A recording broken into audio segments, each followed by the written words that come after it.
То есть получается, что так, все-таки да. Да нет, понимает она себя. Да. Женщина неизмеримо все, да, я акстись. Я тебе, ну она поняла себя, но нет, наоборот, да. Да. Они становятся, да, понимаю, не хотят, нет, наоборот. Ну да. Меня это не касается, наоборот. Нет, она так думает о себе. А обо мне так думает, а тебе не так думает. Нет, наоборот, да. Нет, это понятно. Это твои проблемы, ты можешь что угодно считать. И главное, чтобы я не забыл, что типа того. Да. То есть здесь одно только спасение, как ты скажешь.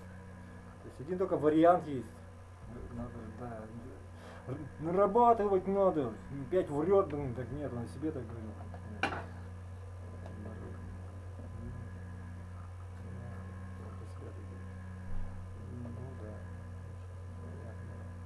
А, ты расслабленный, да, понимаю. Извини. Ну, я понял, да. Ну, мне плевать. И так, и сяк еду. Не знаю. Ну, все начиналось-то так, да. Просто не пойти, говоришь, не знаю. Ну, надо.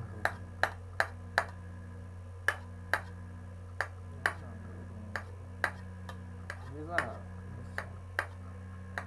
Может быть, не миновал.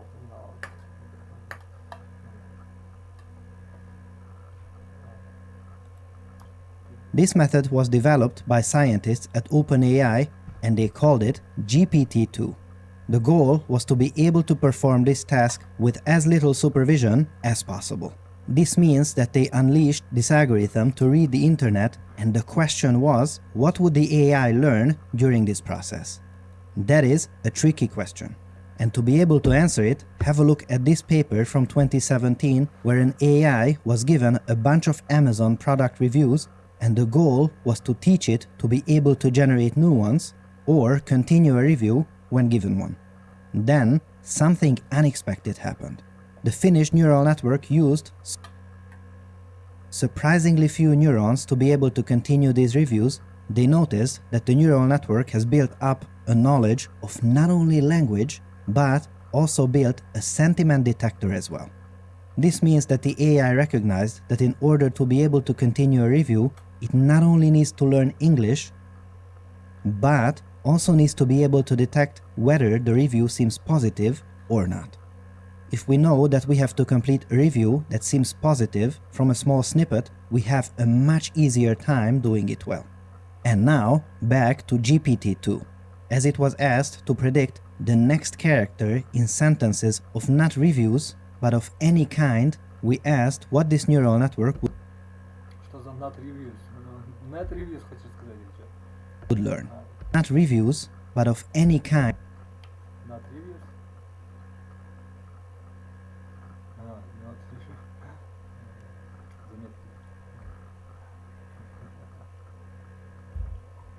We asked, and now back to GPT-2. As it was asked to predict the next and is to learn.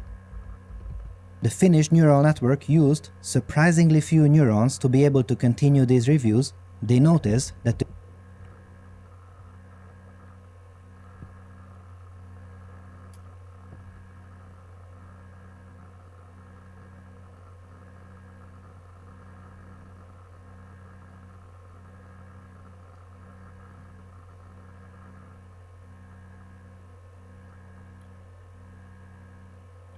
the neural network has built up a knowledge of not only language, but also built a sentiment detector as well.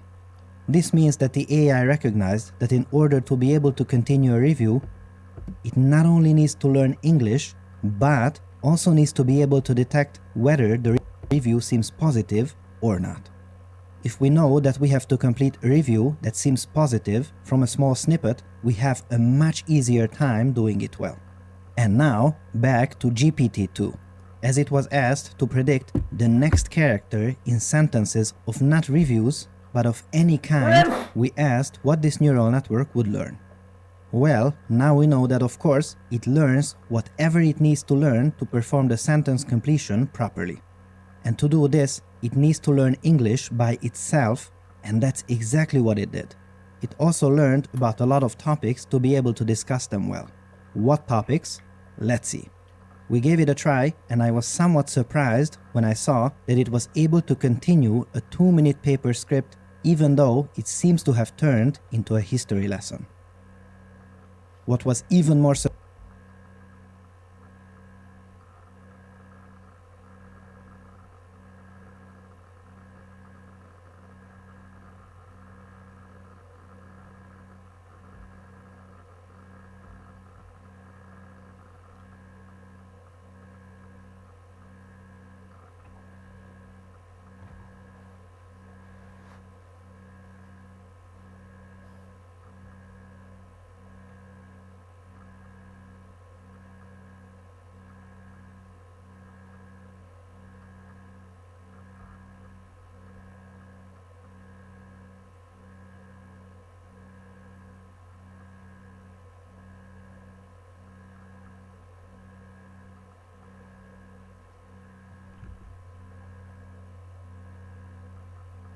surprising is that it could shoulder the lesson.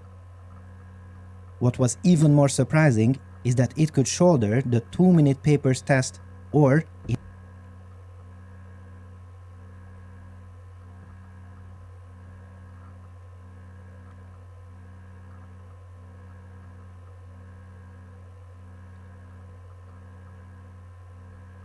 other words, I asked it to talk about the nature of fluid simulations, and it was caught cheating red-handed.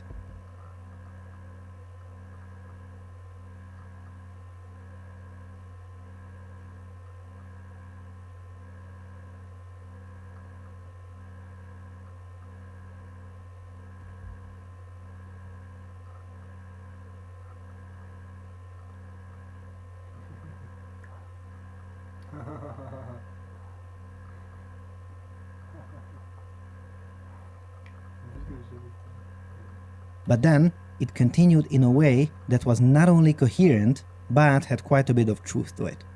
Note that there was no explicit instruction for the AI apart from it being unleashed on the internet and reading it. And now the next version appeared by the name GPT-3. This version is now more than 100 times bigger, so our first question is, how much better can an AI get if we increase the size of a neural network? Let's have a look together. These are the results on a challenging reading comprehension test as a function of the number of parameters. As you see, around 1.5 billion parameters, which is roughly equivalent to GPT-2, it has learned a great deal, but its understanding is nowhere near the level of human comprehension. However, as we grow the network, something incredible happens. Non-trivial capabilities start to appear as we approach 100 billion parameters. Look, it nearly matched the level of humans. My goodness! This was possible before, but only with neural networks that are specifically designed for a narrow task. In comparison, GPT-3 is much more general. Let's test that generality and have a look at 5 practical applications together. 1. OpenAI made this AI accessible to a lucky few people,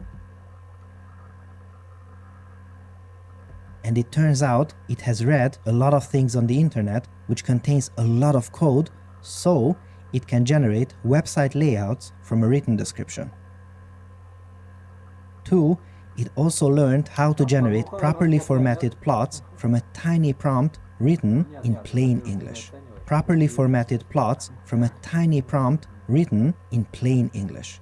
Not just one kind, many kinds. Perhaps to the joy of technical PhD students around the world, 3. It can properly typeset mathematical equations from a plain English description as well.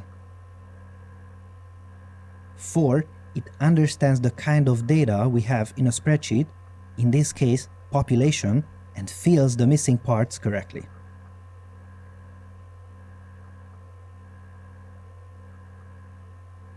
And 5. It can also translate a complex legal text into plain language, or the other way around, in other words,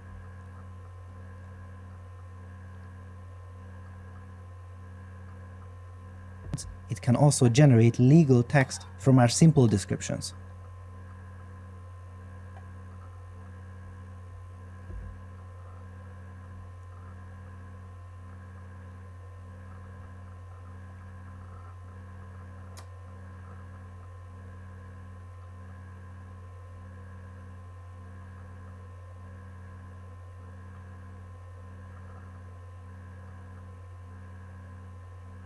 And as you see here, it can do much more. I left a link to all of these materials in the video description.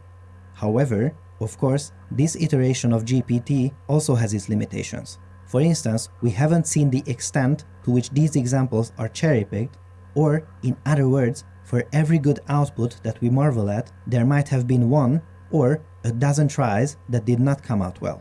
We don't exactly know.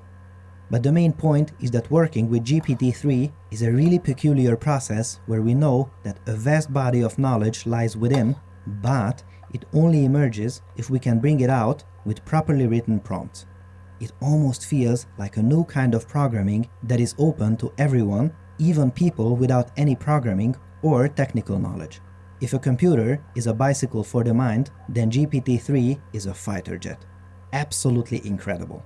And to say that the paper is vast would be an understatement. We only scratch the surface for the mind without any programming or technical knowledge. If a computer is a bicycle for the mind, then GPT-3 is a fighter jet. Absolutely incredible.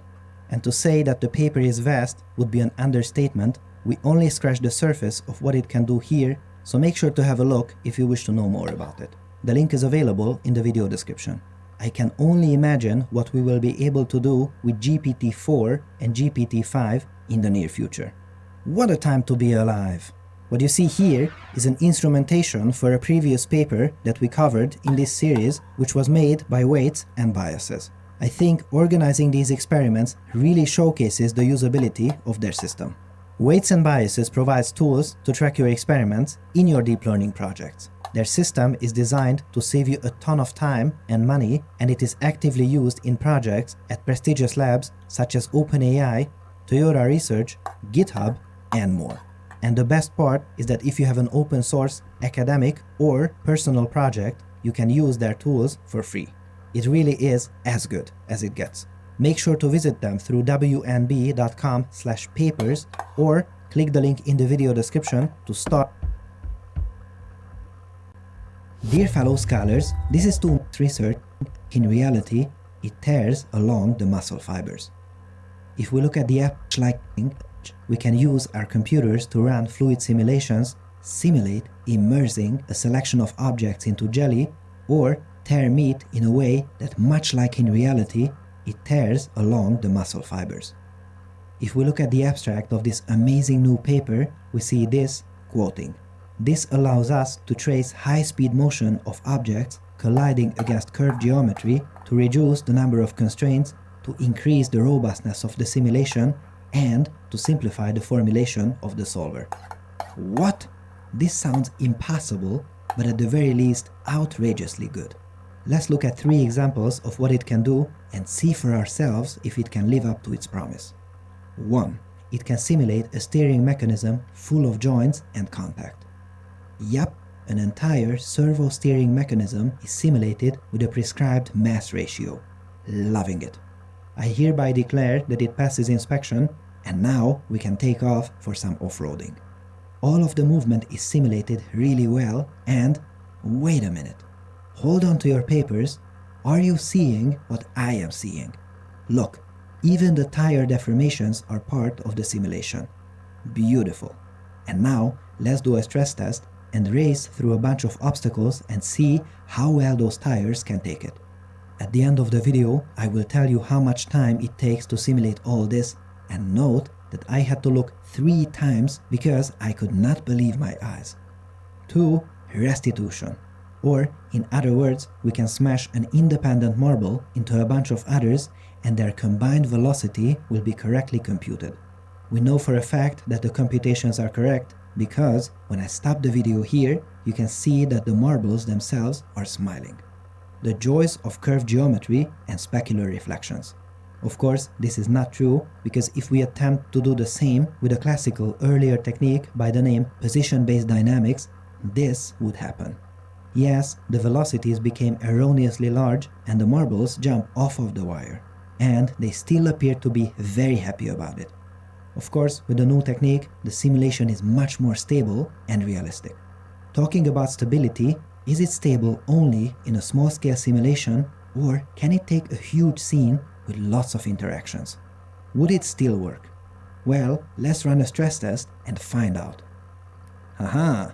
This animation can run all day long and not one thing appears to behave incorrectly. Loving this. 3. It can also simulate these beautiful high-frequency rolls that we often experience when we drop a coin on a table. This kind of interaction is very challenging to simulate correctly because of the high-frequency nature of the motion and the curved geometry that interacts with the table. I would love to see a technique that algorithmically generates the sound for this. I could almost hear its sound in my head. Believe it or not, this should be possible and is subject to some research attention in computer graphics. The animation here was given, but the sounds were algorithmically generated. Listen.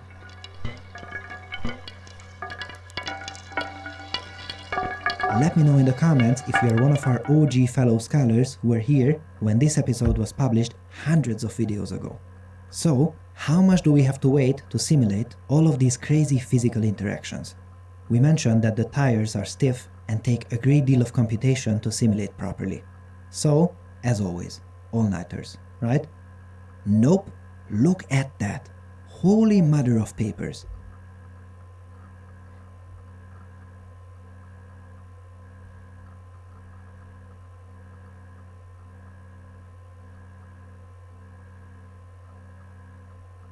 The car example takes only 18 milliseconds to compute per frame, which means 55 frames per second. Goodness, not only do we not need an all-nighter, we don't even need to leave for a coffee break. And the rolling marbles took even less, and woohoo! The high-frequency coin example needs only 1/3 of a millisecond, which means that we can generate more than 3000 frames with it per second. We not only don't need an all-nighter or a coffee break, we don't even need to wait at all. Now, at the start of the video, I noted that the claim in the abstract sounds almost outrageous. It is because it promises to be able to do more than previous techniques, simplify the simulation algorithm itself, make it more robust, and do all this while being blazing fast. If someone told me that there is a work that does all this at the same time, I would say that give me that paper immediately, because I do not believe a word of it. And yet, it really lives up to its promise. Typically, as a research field matures, we see new techniques that can do more than previous methods, but the price to be paid for it is in the form of complexity. The algorithms get more and more involved over time, and with that, they often get slower and less robust. The engineers in the industry have to decide how much complexity they are willing to shoulder to be able to simulate all of these beautiful interactions. Don't forget, these code bases have to be maintained and improved for many years, so choosing a simple base algorithm is of utmost importance. But here, none of these factors need to be considered because there is nearly no trade-off here. It is simpler, more robust, and better at the same time. It really feels like we are living in a science fiction world. What a time to be alive! Huge congratulations to scientists at NVIDIA and the University of Copenhagen for this. Don't forget, they could have kept the results for themselves, but they chose to share the details of this algorithm with everyone free of charge. Thank you so much for doing this. What you see here is a report for a previous paper that we covered in this series, which was made by Weights and Biases. Weights and Biases provides tools to track your experiments in your deep learning projects. Their system is designed to save you a ton of time and money, and it is actively used in projects at prestigious labs such as OpenAI, Toyota Research, GitHub, and more. And the best part is that if you have an open source, academic, or personal project, you can use their tools for free. It really is as good as it gets. Make sure to visit them through wnb.com/papers or click the link in the video description to start tracking your experiments in 5 minutes. Our thanks to Weights and Biases for their long-standing support and for helping us make better videos for you. Thanks for watching and for your generous support, and I'll see you next time.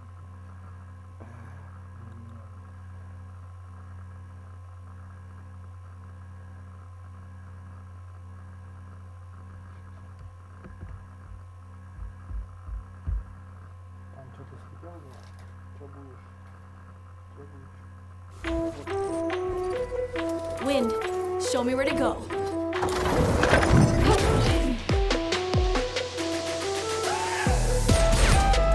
Your fault. This is nothing.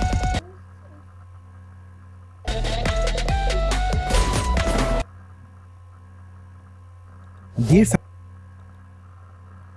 Любом.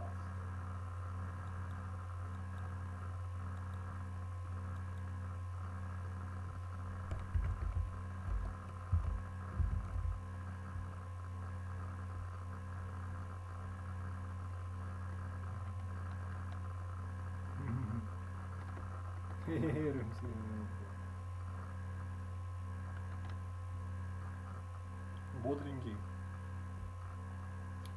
Огурцом. Гриб гуляет. Я думаю, что ты говоришь. А, ну ладно, пусть да. А, ну да, тоже знал. Что-то такое было где-то когда-то, знаете, по-моему, так было. Ну, так уж 10 лет уж не пьешь, что ли? Ну, да. 10 лет уже не пью. Теперь, ну, алкоголь. Пальцы, если что, нет, да. Алкоголь пальцы веял.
Больной, но как бы.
Start tracking your experiments in 5 minutes.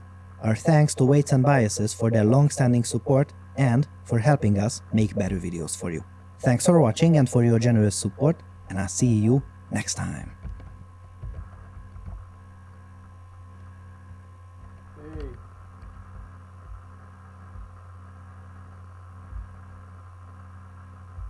Да что такое? О.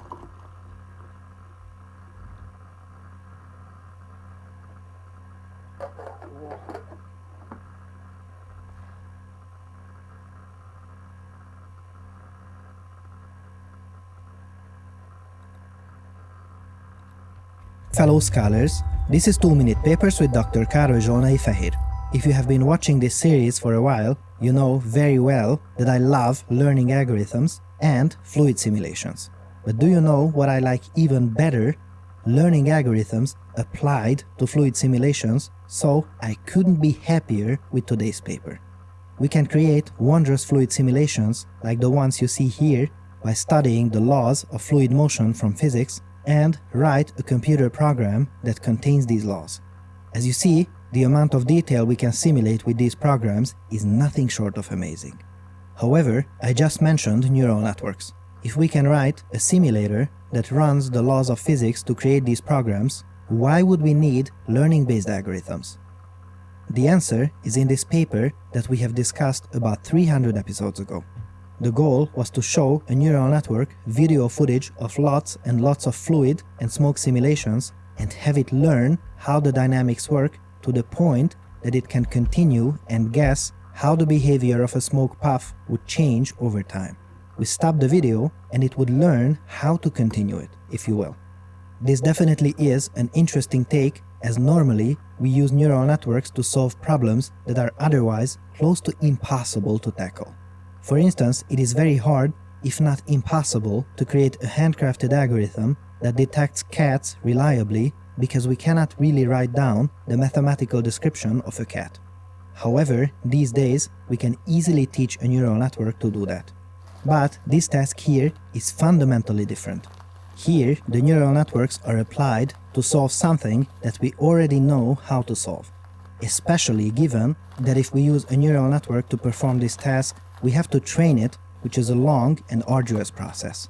I hope to have convinced you that this is a bad idea. Why would anyone bother to do that? Does this make any sense? Well, it does make a lot of sense. And the reason for that is that this training step only has to be done once, and afterwards, querying the neural network, that is, predicting what happens next in the simulation, runs almost immediately. This takes way less time than calculating all the forces and pressures in the simulation while retaining high-quality results. So we suddenly went from thinking that an idea is useless to being amazing. What are the weaknesses of the approach? Generalization. You see, these techniques, including a newer variant that you see here, can give us detailed simulations in real time or close to real time, but if we present them with something that is far outside of the cases that they had seen in the training domain, they will fail. This does not happen with our handcrafted techniques, only to AI-based methods. So, onwards to this new technique, and you will see in just a moment that a key differentiator here is that its generalization capabilities are just astounding. Look here. The predicted results match the true simulation quite well. Let's look at it in slow motion too, so we can evaluate it a little better. Looking great. But we have talked about superior generalization, so what about that?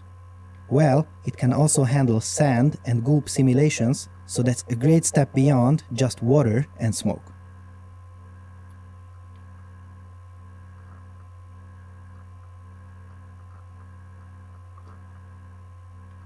And now, have a look at this one. This is a scene with the boxes it has been trained on. And now, let's ask it to try to simulate the evolution of significantly different shapes. Wow! It not only does well with these previously unseen shapes, but it also handles their interactions really well. But there is more. We can also train it on a tiny domain with only a few particles, and then it is able to learn general concepts that we can reuse to simulate a much bigger domain and also with more particles. Fantastic! But there is even more. We can train it by showing how water behaves on these water ramps, and then let's remove the ramps and see if it understands what it has to do with all these particles. Yes, it does. Now, let's give it something more difficult. I want more ramps. Yes. And now, even more ramps. Yes, I love it. Let's see if it can do it with sand too. Here's the ramp for the training, and let's try an hourglass now. Absolute witchcraft. And we are even being paid to do this. I can hardly believe this. The reason why you see so many particles in many of these views is because if we look under the hood, we see that the paper proposes a really cool graph-based method that represents the particles, and they can pass messages to each other over these connections between them. This leads to a simple, general, and accurate model that truly is a force to be reckoned with. Now, this is a great leap in neural network-based physics simulations, but of course, not everything is perfect here. Its generalization capabilities have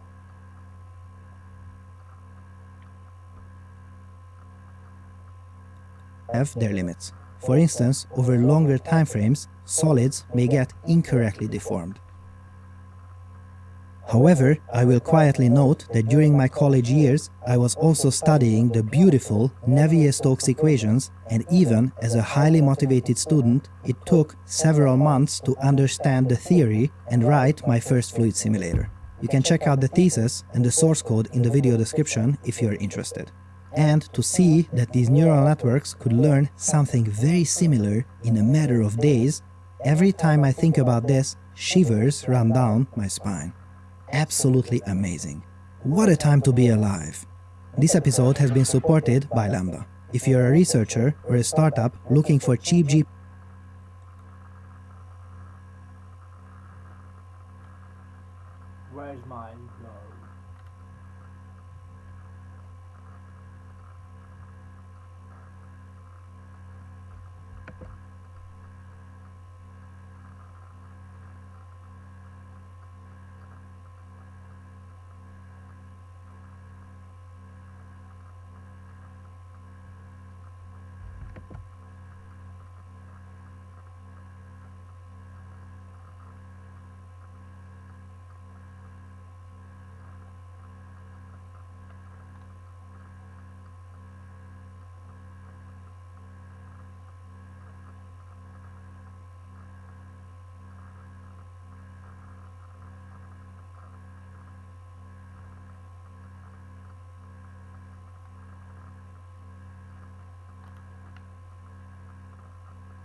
Where's my glove? Что такое?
Want to know the most common mistake men make when approaching women, but most have no clue?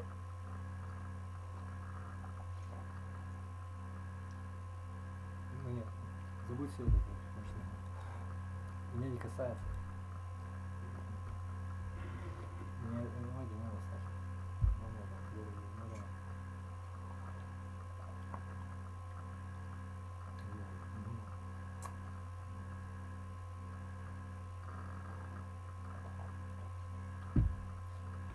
Об этом тоже можно. Ну не можешь.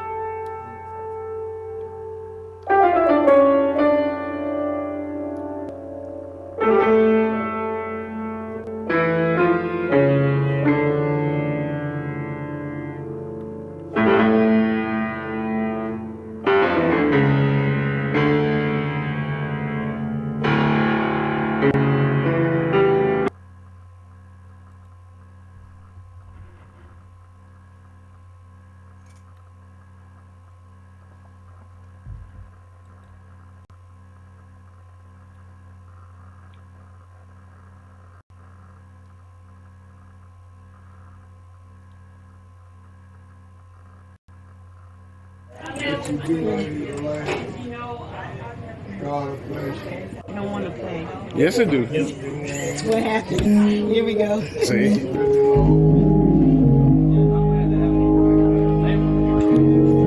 Come on now. Yes.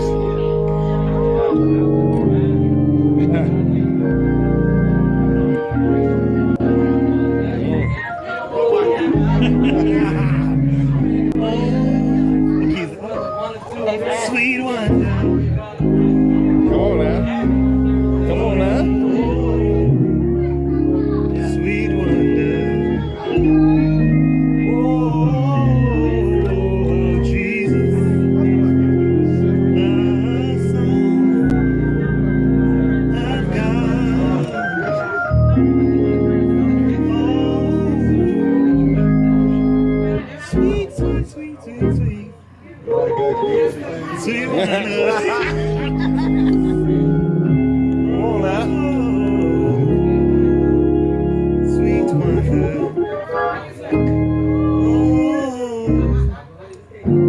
Oh, Jesus.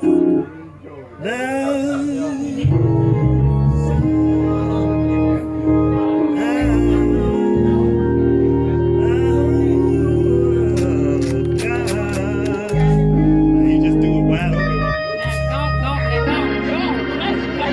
That's right. That's right. Come on with it.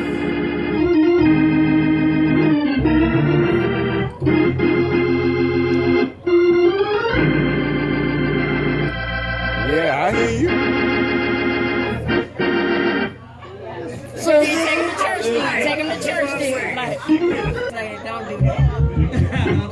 Right? Don't do that. She knows better.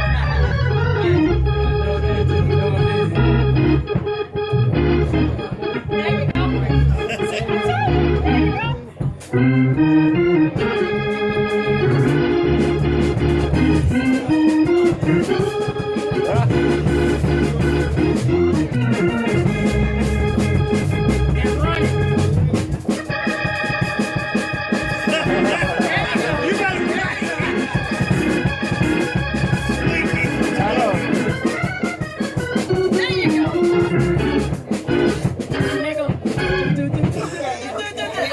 Take it on back to Memphis. Take it back. You know. Oh, that old school. Yeah. There you go.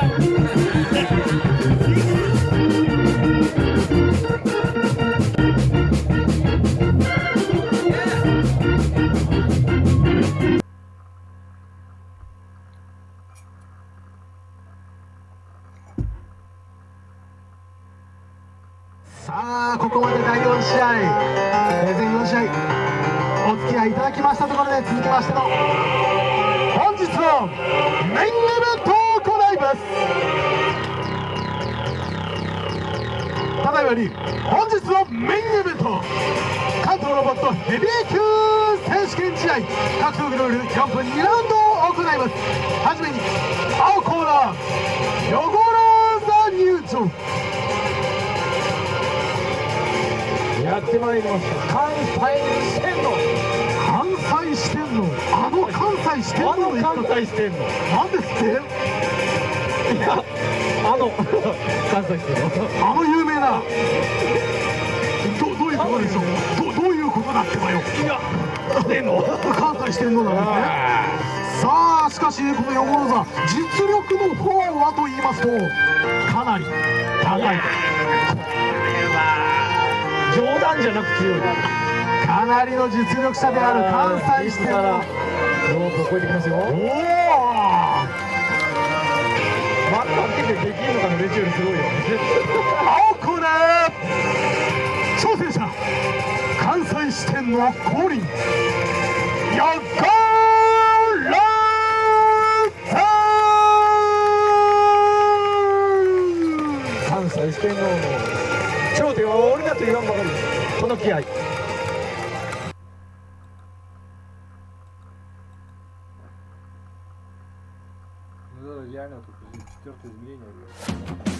Если вы видеоблогер, вам пора быть на моем месте в Яндекс.Дзене.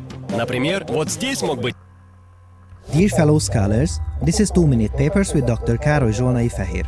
I recommend that you immediately start to hold on to your papers because this work is about creating physics simulations in higher than 3 spatial dimensions.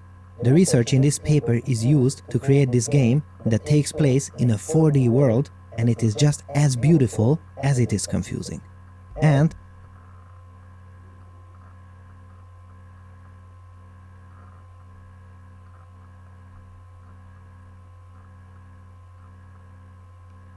I'll be honest, the more we look, the less this world seems to make sense for us.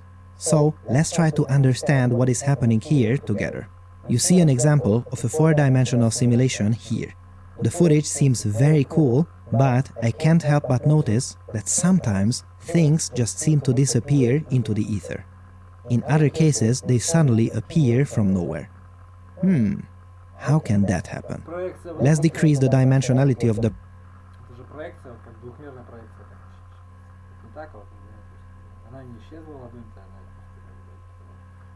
бумажка не исчезает, видишь, ножницы, ты видишь палочку, в самом деле ножницы.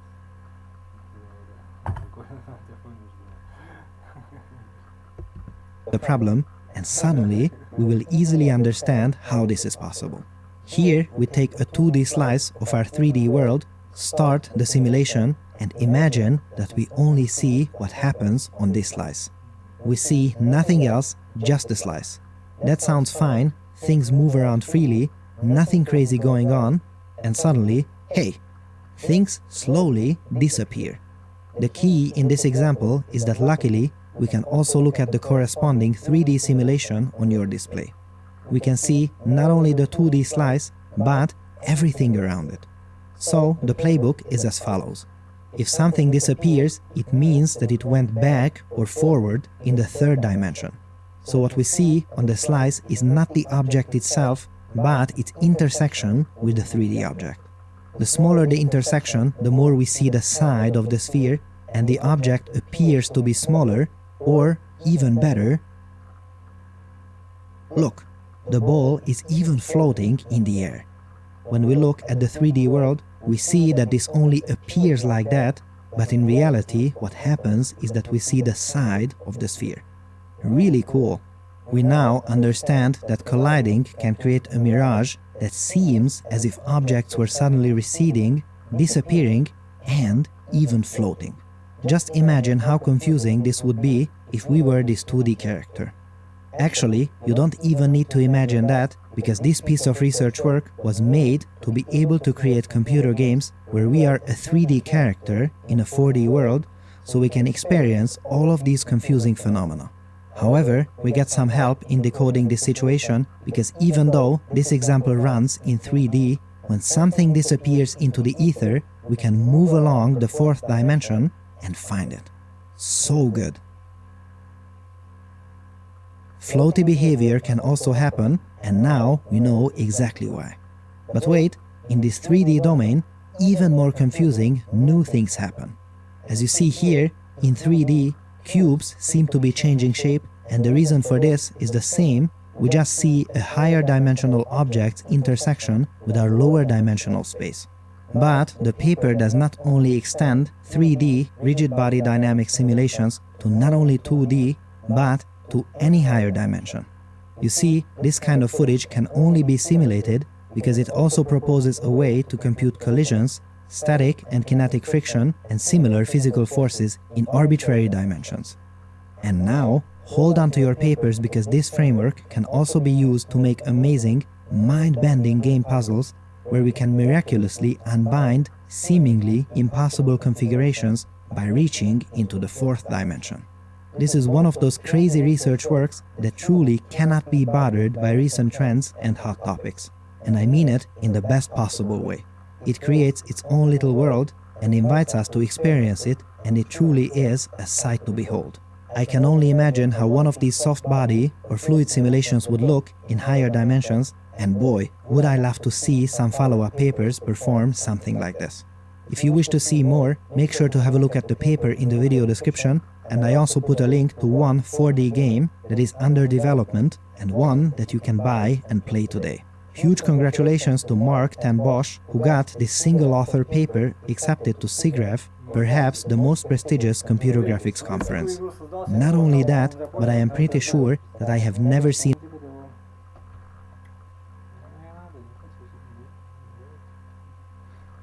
Деньги получать надо за это. Надо еще устареть, хорошо, да. a work from an indie game developer presented as a SIGGRAPH technical paper. Bravo! This episode has been supported by Weights and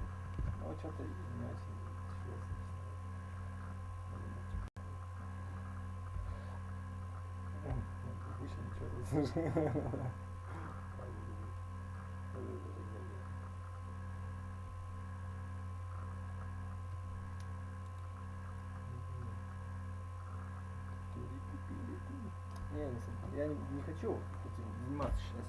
Любой дурак сейчас может сесть и начать. Ух ты. Так, нажимаем Массагеза. Массагеза. Массагеза. Опять что у меня предлагают покупку $19. Опять, зачем это $19?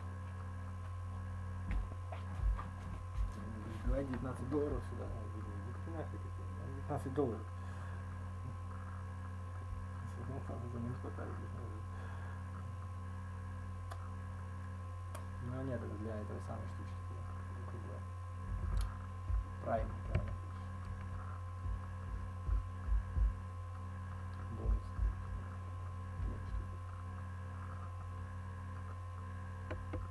Окей.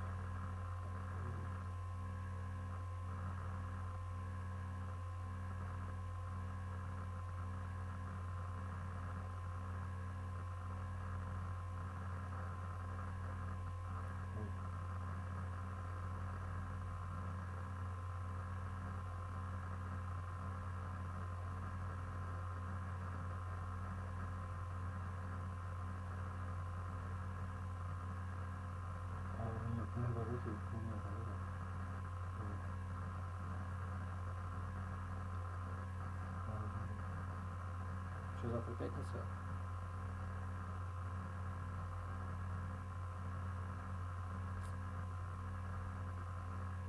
Нет, наверное.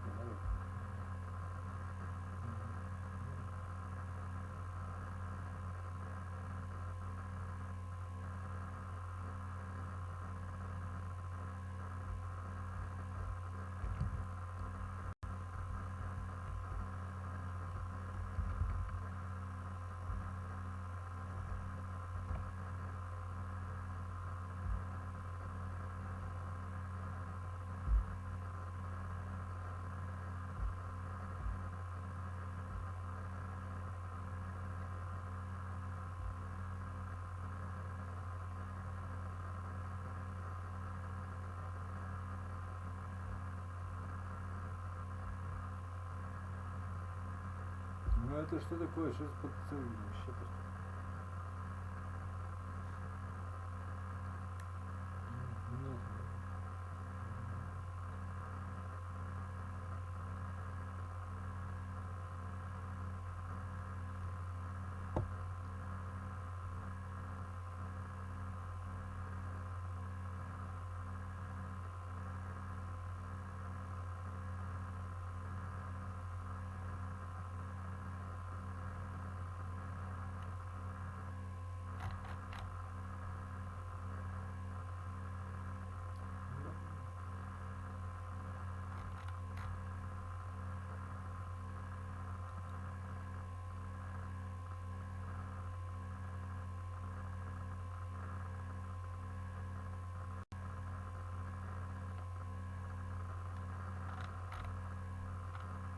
Что за глупость, блин?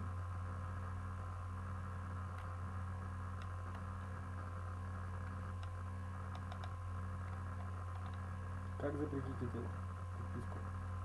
Да.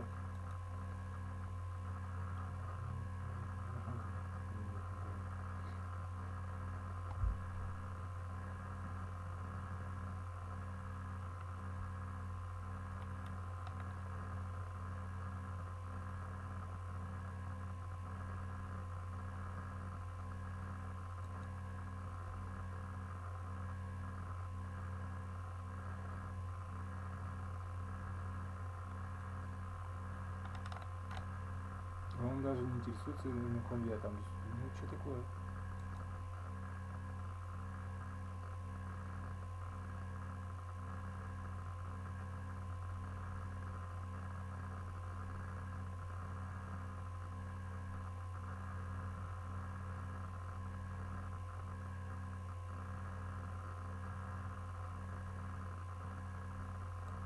Ну, допустим.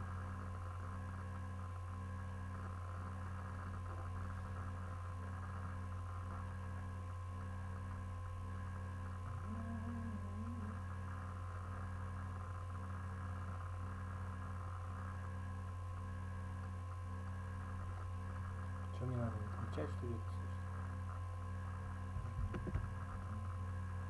Нет.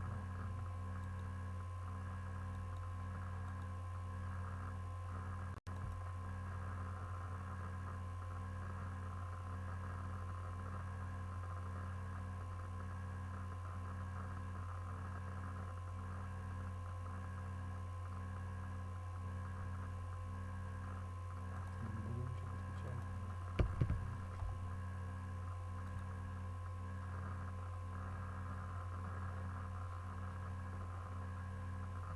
Ну, задерживаешь просто. Я все понял, понимаю все.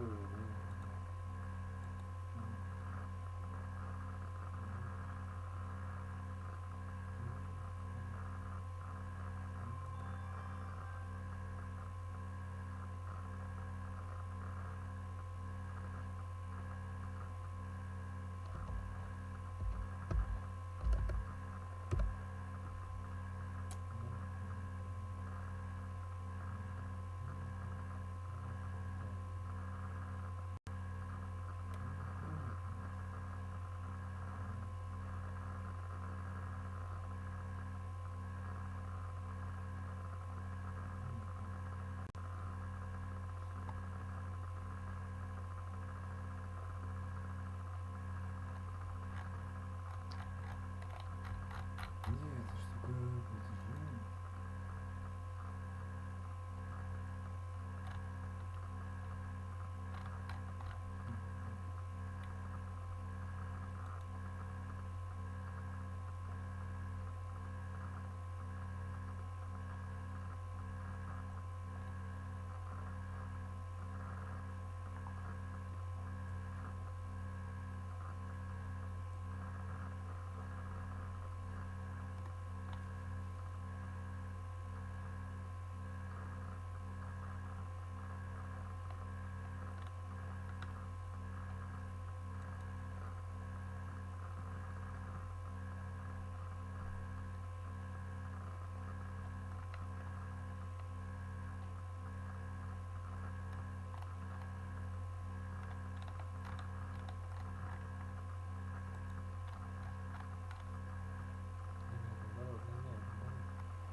Как это сделать-то? Как заблокировать?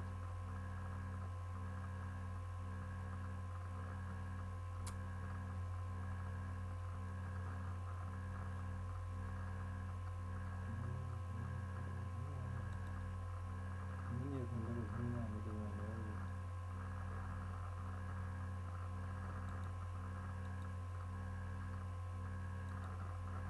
У меня купили. Ничего. Ну как то сделать?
Что за такое, блин? Он еще даже спрашивать меня не будет, наверное. Возьмет, снимет вот.